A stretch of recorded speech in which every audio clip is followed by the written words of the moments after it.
Bienvenidos a todos, mi nombre es Claudia González, soy profesora de Biología del Programa Académico Preparatorio PAP de la Escuela de Formación de Profesores de Enseñanza Media de la Universidad de San Carlos de Guatemala. El día de hoy es para mí muy grato trabajar con ustedes el tema de taxonomía. La taxonomía es una rama de la biología que se encarga del estudio de la clasificación de los seres vivos. Cuando nosotros pensamos en los seres vivos, nosotros nos imaginamos la gran cantidad de individuos que existen en nuestro planeta Tierra. En nuestro planeta Tierra existen más de 1.000.000 de organismos, los cuales se ha tenido la necesidad de clasificarlos. Nosotros podemos observar aquí en esta diapositiva todos los organismos que se encuentran aquí. Nos podemos dar cuenta que tienen una característica en común. Si nos damos cuenta, aquí tenemos una estrella de mar, un pez, una rana, una tortuga, y ustedes pueden nombrar todos los que están dentro del círculo. Cada uno de esos individuos pertenece a un grupo específico. Ese grupo, ustedes, por sus conocimientos previos, podrán notar que pertenecen a los animales. Actualmente la taxonomía se basa en varias ramas y tiene varias herramientas que les sirven para poder llegar hasta esto que nosotros vemos dentro de este círculo. Podemos notar aquí que se ve una como raíz en esta parte de aquí. Ustedes pueden observar que esto se ve como un árbol. ¿Por qué? Porque actualmente la taxonomía se basa en la filogenia. La filogenia es otra rama de la biología que se encarga de las ramificaciones, o decir, este iba primero, este iba después, y plantea que todos tenemos un ancestro común. Y por eso ustedes observan aquí, esta parte de aquí que sería como la raíz o el ancestro común que dio origen a todos estos individuos. A estos grupos se les conoce con el nombre de taxón. Para nosotros ahorita es muy fácil visualizar que todos estos pertenecen a un mismo grupo que se llama animales. Pero para llegar a eso, con esta gran biodiversidad que nosotros tenemos, podemos notar que, por ejemplo, esto que tenemos aquí es un árbol. Nosotros sabemos que pertenece a las plantas. Aquí tenemos organismos acuáticos. Aquí tenemos esta clase de organismos particulares que únicamente los podemos observar por medio de un instrumento llamado microscópico, y por eso se llaman microorganismos. Si nosotros pudiéramos ver del fondo de este gran ecosistema una porción en el microscopio, podríamos ver que está habitada por muchos microorganismos. Para que el ser humano pudiera llegar a clasificar cada uno de ellos, tuvo que pasar un largo proceso. Imaginémonos nosotros, hace muchísimo tiempo, este individuo, el hombre prehistórico, pues lo pudo clasificar. ¿Cómo lo clasificó? De acuerdo a sus observaciones, él podría decir, este individuo me puede servir para el trabajo. Este otro individuo obviamente me va a atacar. No es el que yo pueda tener en mi casa o lo pueda domesticar. Este otro individuo pues probablemente me podría servir de alimento. Y así podríamos seguir nombrando cada uno de estos y clasificarlos de acuerdo a la utilidad que tenía. Obviamente esto fue evolucionando. La taxonomía realmente tuvo sus inicios 350 años antes de Cristo con este famoso personaje griego que se llama Aristóteles. Aristóteles fue el primero en clasificar a los seres vivos. Obviamente sus observaciones también se basaron en la observación y únicamente hizo dos grandes grupos. Esos grupos fueron el grupo animal y el grupo de plantas. Esos fueron los grupos que clasificó Aristóteles y se dice que es el inicio de la taxonomía. Posteriormente, en el siglo XVIII, ya después de Cristo, existió este otro científico que se llama Carlos Linneo. A Carlos Linneo se le conoce con el nombre de padre. Este realmente es el padre de la taxonomía y su sistema de clasificación es utilizado actualmente. Ese sistema de clasificación recibe el nombre de sistema binominal. El sistema binominal se llama binominal porque se basa en dos palabras y es lo que vamos a ir trabajando posteriormente. Él, al igual que Aristóteles, clasificó a los seres vivos en dos grupos, en animales y plantas, y se basó en las observaciones morfológicas y anatómicas, a la vez que fisiológicas, de cada individuo para hacer su clasificación. Posteriormente, en 1894, el científico Ernest Haeckel, él propuso otro grupo, que es el grupo de los hongos. Es decir, que a partir de esta fecha que tenemos aquí, ya existieron tres grupos: el grupo animal, el grupo vegetal y el grupo de los hongos. Posteriormente, Robert Whittaker, en 1969, propuso ya al fin 5 reinos. ¿Por qué se dieron estos 5 reinos? Porque ya existió el microscopio y entonces usted pudo observar organismos microscópicos. Y aquí podemos ver que se agruparon los seres vivos en bacterias, algas, hongos, plantas y animales, siendo los más grandes realmente siempre las plantas y los animales. Todos estos, por el número que existía en nuestro planeta, es que fueron los primeros 2 grupos los cuales se asignaron. Como todo en la vida, la tecnología va a la vanguardia. Todos los avances tecnológicos han ayudado a esta ciencia, que es la taxonomía. Actualmente se utiliza mucha biología molecular, la evolución, la genética, el ADN, para hacer estos grandes grupos. Actualmente, Carl Woese, en 1977, propuso ya no solo 5 grandes grupos, sino clasificó a todos los seres vivos en 3 grandes grupos. ¿Cuáles son esos grandes grupos? Esos grandes grupos se basan siempre en un ancestro común. Aquí nosotros podemos observar en la diapositiva que el primer grupo, que él denominó dominios y que es el primer eslabón de la taxonomía y que sería el primer taxón, el primer dominio que él denominó se llama Archaeobacteria. Estos son individuos que surgieron hace muchísimo tiempo. Posteriormente surgieron el otro dominio que se va a llamar bacteria. Y por último tenemos el otro gran grupo que se va a llamar eucariota. Estos individuos tienen una característica en común. Vamos a decir que este y este son organismos unicelulares que poseen células procariotas. Cuando trabajamos la clase de biología de células, ustedes se recordarán que las células procariotas se dice que son las primeras células que existieron. Son células primitivas y que etimológicamente significa que no tienen un núcleo verdadero. Es decir, que su anatomía no posee organelos internos. Este otro gran grupo,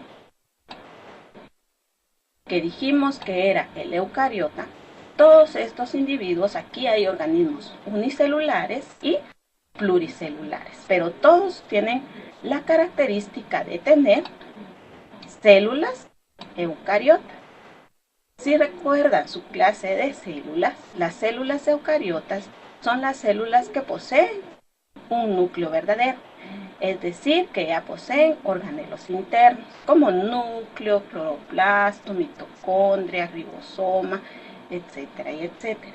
Así son las características de estos grupos.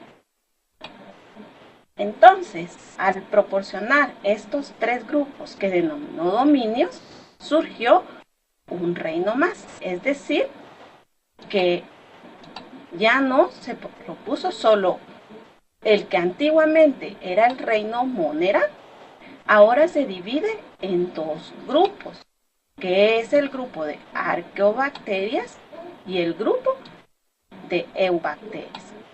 Ambos son bacterias. La diferencia es que uno son bacterias primitivas y el otro son bacterias un poquito más evolucionadas, que vamos a ver posteriormente cada uno de estos grupos a lo largo de los cursos de taxonomía. Podemos concluir entonces que los reinos, según Waugh, él formó 6 grandes grupos que se llamaban: el primero, arqueobacterias. Las arqueobacterias, ese grupo está conformado por organismos unicelulares. Todas sus células dijimos que eran procariotas. ¿Sí? Y todos estos individuos van a ser, aquí viene una palabrita que espero ustedes recuerden, se llama autótrofo. ¿Qué significa autótrofo? Autótrofo significa que es capaz de fabricar su propio alimento. Entonces, el primer grupo se llama arqueobacterias. Posteriormente, el segundo grupo se llama eubacterias. Ese grupo tiene células unicelulares. Posteriormente vamos a ver ejemplos de cada uno de ellos. También son células procariotas. Dijimos que las células procariotas son las células que no tienen estructuras internas como organelos, es decir, núcleo verdadero, mitocondrias, cloroplastos, y vamos a encontrar dentro de esos individuos autótrofos y heterótrofos. Esto significa que unos consumen fabrican su propio alimento y otros necesitan conseguirlo de otros individuos. Esta es la variante que existe actualmente en la clasificación de los seres vivos, que me imagino yo, alguna vez si ustedes recibieron algún curso de biología, habían escuchado. Estos en conjuntos conforman lo que antes nosotros llamábamos el reino mónero. Los grupos que siguen a continuación son los grupos que siempre se han estudiado y que no se preocupen, posteriormente vamos a trabajar uno por uno, que sería el reino protista, el reino fungi, el reino plantae y el reino animal. Estos individuos que nosotros tenemos aquí, estos grupos, vamos a decir que conforman el dominio eucariota. ¿Por qué eucariota? Si nosotros observamos, nos podemos dar cuenta que este y toda esta fila dice eucariota. Significa que todos en estos 4 grupos poseen células eucariotas. Entonces podemos concluir que la taxonomía va a ser la clasificación de los seres vivos que está conformado por taxones. Los primeros taxones que formamos son los reinos. Entonces podemos ver aquí un resumen del proceso de la historia, ¿sí? A partir de Carlos Linneo. Carlos Linneo propuso 2 reinos, como lo mencioné anteriormente. El reino animal, que él no sabía que dentro del reino animal iban a estar los protozoos. Y el reino vegetal, que dentro del reino vegetal juntó algas, hongos, bacterias y algas verde azules. Luego Haeckel propuso 3 reinos. Aquí ya tenemos el reino animal, el reino de los hongos y luego un reino protista. ¿Sí? Aquí podemos observar que Whittaker tiene el reino animal, el reino protista, el reino fungi y el reino monera, que era como nosotros lo habíamos estudiado anteriormente. Y luego tenemos aquí, por último, los reinos que acabamos de agregar. Actualmente, ahora vamos a decir que tenemos 6 reinos. ¿Cuáles son esos reinos? Esos reinos son el Archaeobacteria, el reino Bacteria, que algunos lo conocen como Eubacteria, ¿sí? El reino Fungi, el reino Protista, el reino Plantae y el reino Animal. Y por último vamos a tener los 3 dominios. Entonces esa es la clasificación que se utiliza actualmente. Pero la taxonomía no son solo esos grandes grupos. Dentro de esos grandes grupos nosotros podemos observar que no todos los individuos son iguales. Por ejemplo, veamos un ejemplo. Aquí nosotros tenemos, este que tenemos aquí es un animal. Y este otro también es un animal. ¿Cuáles son las diferencias fundamentales entre uno y otro? A eso es a lo que nosotros vamos a llamar categorías taxonómicas. Las categorías taxonómicas van a ser los niveles de organización que vamos a ir desde los más grandotes que dijimos que se llamaban reinos hasta el más pequeño que se va a llamar especies. Entonces vamos a poder determinar, por ejemplo, este que tenemos aquí pertenece a un gran grupo que dijimos que se llama reino vegetal. Este otro que tenemos aquí pertenece a otro gran grupo que se llama reino vegetal. Este que está aquí es un hongo que pertenece al reino fungi. Este que está aquí es un organismo microscópico, solo lo podemos observar en el microscopio y pertenece al reino protista. Y por último, vamos a tener aquí las bacterias, que dijimos que las bacterias eran anteriormente el reino monera y que ahora se divide en archaeobacterias y eubacterias. Estos son los grandes grupos que existen, pero como les repito, aquí tenemos, por ejemplo, estos que están aquí, que son los animales. ¿Cuáles serán las principales diferencias entre este y este? Eso es lo que estudian las categorías taxonómicas, agruparlos de acuerdo a las características. Pero para hacer esas agrupaciones los científicos han llevado mucho tiempo. Se necesitan más de 100 características las que debe cumplir cada individuo para poder decir pertenece a este grupo o no pertenece a este grupo. El primer grupo que habíamos mencionado, vamos a decir que es el reino animal.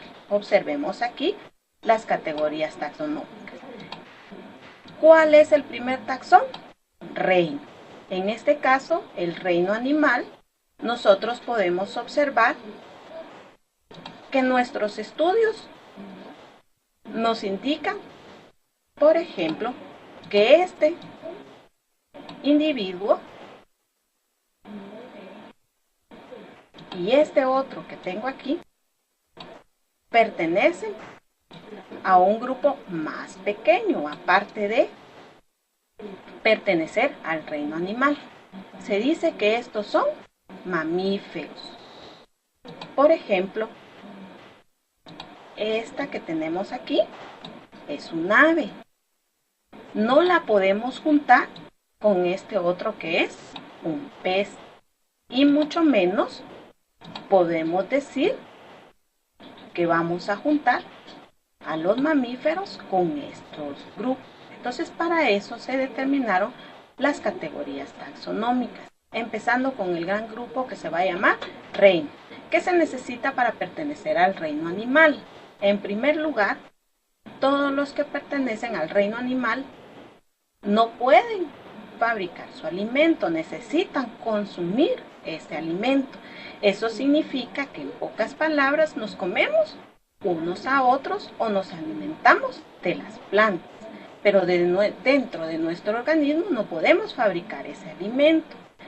Caso contrario de las plantas, como ustedes se recordarán en su clase anterior que vieron fotosíntesis, la fotosíntesis es el proceso por medio del cual las plantas fabrican su unidad energética, que eso es el alimento que se conoce con el nombre de glucosa.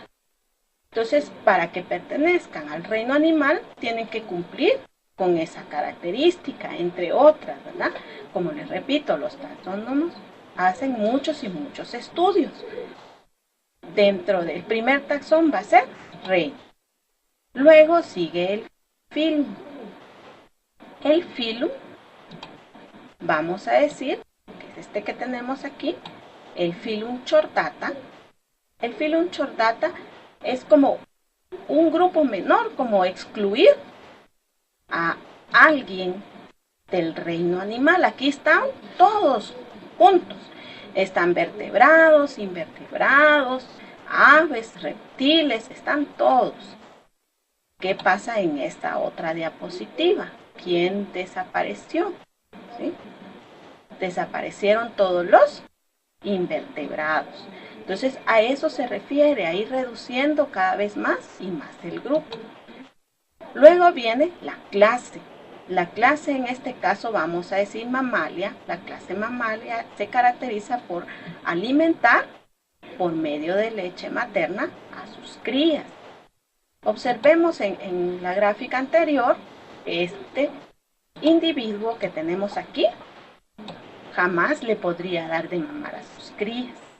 Entonces vamos reduciendo un poquito más el grupo, vamos siendo cada vez más específicos, y de eso se trata la taxonomía.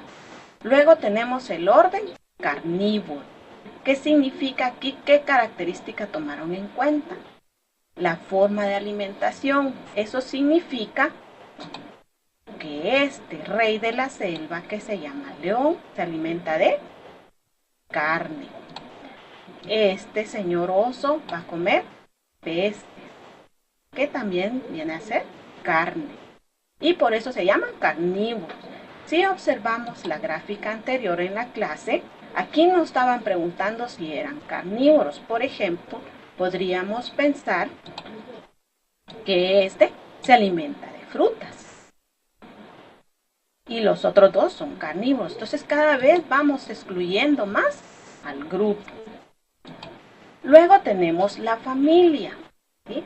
La familia es como nuestros primos, tíos, hermanos, es decir, que nosotros vamos a tener un parentesco en común. Aquí podemos observar que uno de estos no pertenece a esta familia, ¿sí? La familia Canidae, que son de los caninos, tenemos que observar aquí claramente que nuestro señor oso no tiene las mismas características que los otros individuos. Luego pasamos al género. El género Canis, que pertenece a todos los individuos que tienen muchas características de quienes. Canis viene de canino. ¿A quién les recuerda a ustedes? A los perros. Y entonces tiene estas características. Podemos observar aquí, vamos excluyendo y haciendo el grupo cada vez más pequeño, hasta llegar a un solo individuo que se conoce con el nombre de especie. La especie va a ser qué característica debe tener principalmente todos aquellos individuos que son capaces de reproducirse entre sí. Quiere decir que Obviamente este va a ser el menor grupo que nosotros vamos a encontrar y que es la especie de los lobos. Y entonces así es como se ha llevado a cabo el proceso de la taxonomía.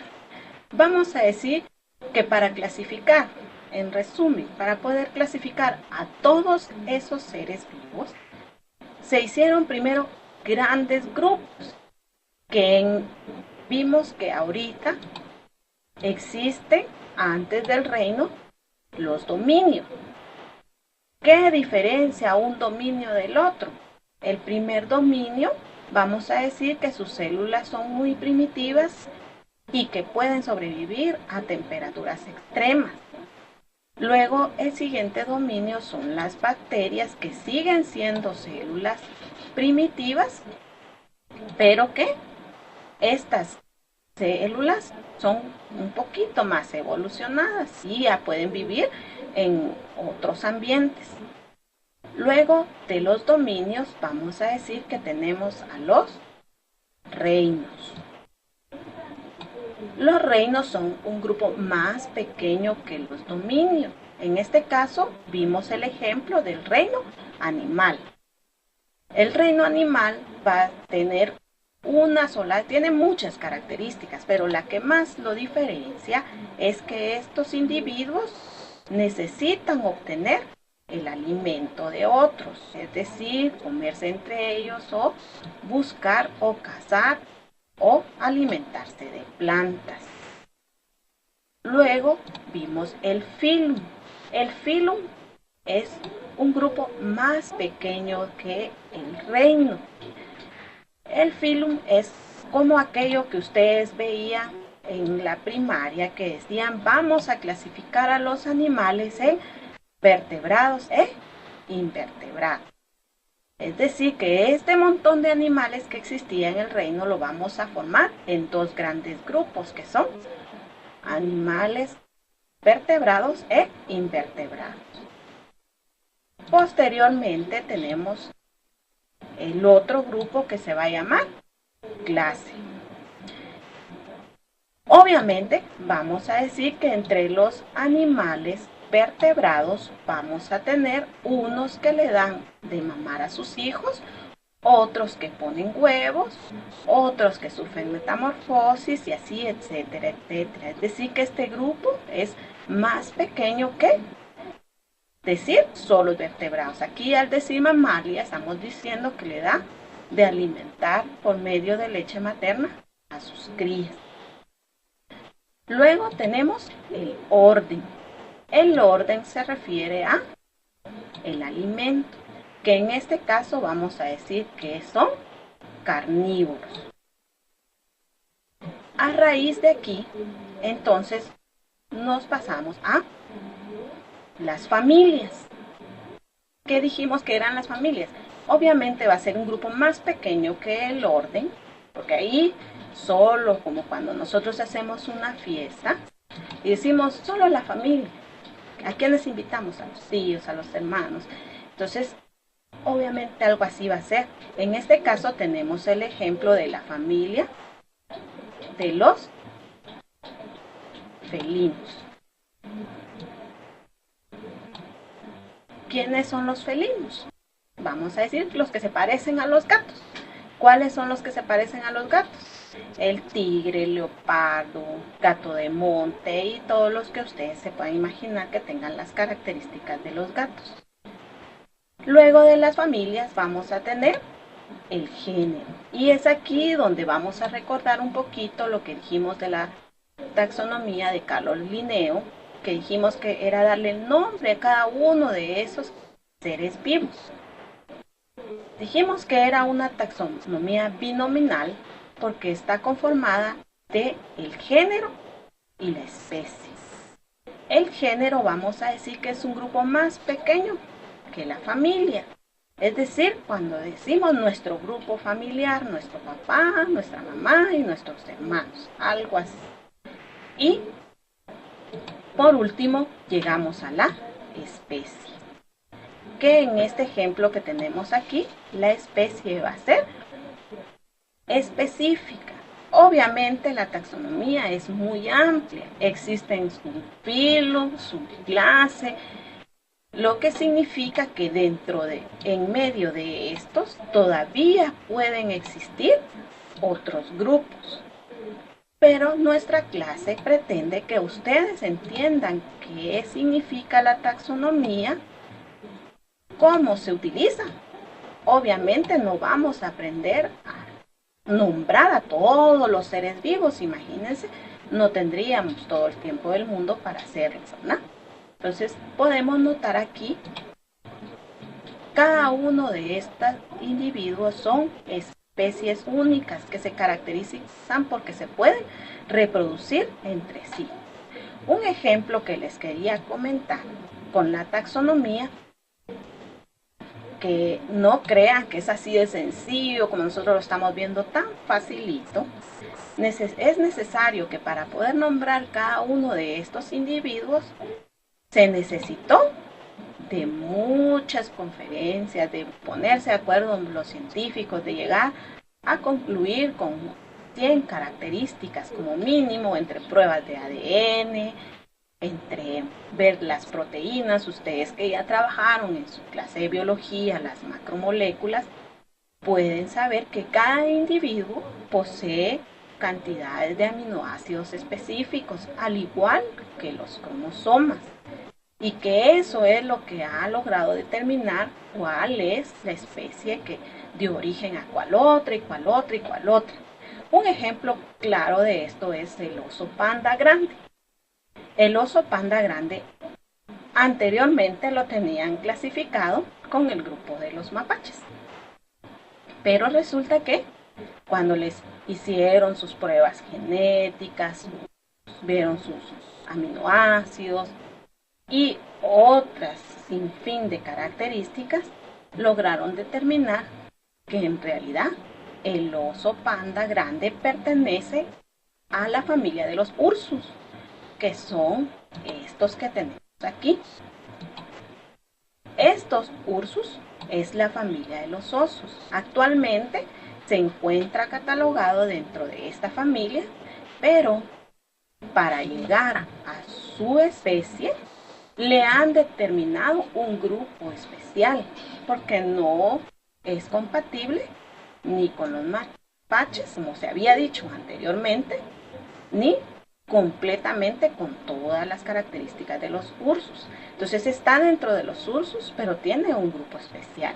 Y así imagínense el trabajo que lleva tomarse la molestia de ponerle el nombre a cada uno de los individuos. Esto nos lleva entonces a ver que cada especie tiene un nombre científico. Ustedes podrán notar en los libros de texto de biología, por ejemplo, aquí tenemos el Papillon machaon. Este que está aquí es el nombre científico. Ese nombre científico, ¿de dónde deriva? Está conformado, por eso esto fue el trabajo realmente de Carlos Linneo, y por eso se llama binominal, porque nombra a dos grupos. Está conformado por el género y la especie. Aquí nosotros podemos ver que, por ejemplo, este gorila, ¿sí?, pertenece al género gorila, ¿sí?, y la especie gorila. Nosotros, como parte de los seres vivos que habitamos este planeta, pertenecemos, nuestro género va a ser Homo y nuestra especie es Sapiens. Estos nombres principalmente se dan en latín. Sapiens viene de saberes, y por ser la especie pensante, por eso nos han ubicado en este nivel. En resumen, vamos a decir que todo esto que hemos hablado con anterioridad, vamos a decir que los seres vivos se clasifican en grupos muy grandes llamados dominios. Luego esos dominios se reducen a reinos. Luego estos se reducen a filo. Y así sucesivamente hasta llegar a la especie.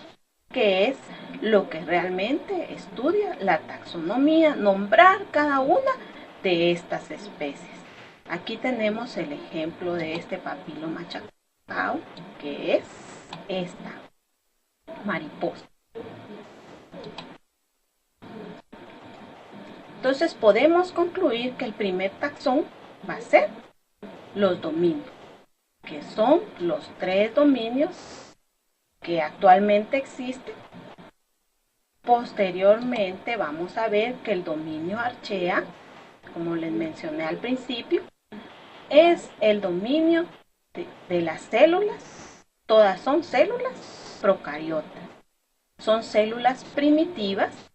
Su principal característica es que viven a temperaturas extremas, viven en condiciones que no cualquier individuo podría vivir, sin oxígeno, habitan en los lugares menos imaginables, en los cráteres de los volcanes, y por esa característica es que se tomaron la molestia de decir, vamos a formar este grupo que se va a llamar dominio Archaea. Luego tenemos el dominio Eubacteria, que como mencioné anteriormente, está conformado por todo ese sinnúmero de bacterias. Y por último vamos a tener el dominio Eucariota, que va a ser el que posee mayor diversidad, que va a ser el que está conformado todos sus organismos por células eucariotas, y que aquí vamos a tener organismos unicelulares tan sencillos como los protozoos, y evolucionados, tan evolucionados como el hombre. Aquí tenemos entonces un pequeño resumen del primer taxón que va a ser cada dominio. En nuestra próxima clase trabajaremos los reinos y vamos a empezar con el reino Archaea. Entonces los espero para nuestra próxima clase y espero les haya gustado y hayan aprendido mucho sobre la taxonomía. Que tengan un buen día. Gracias.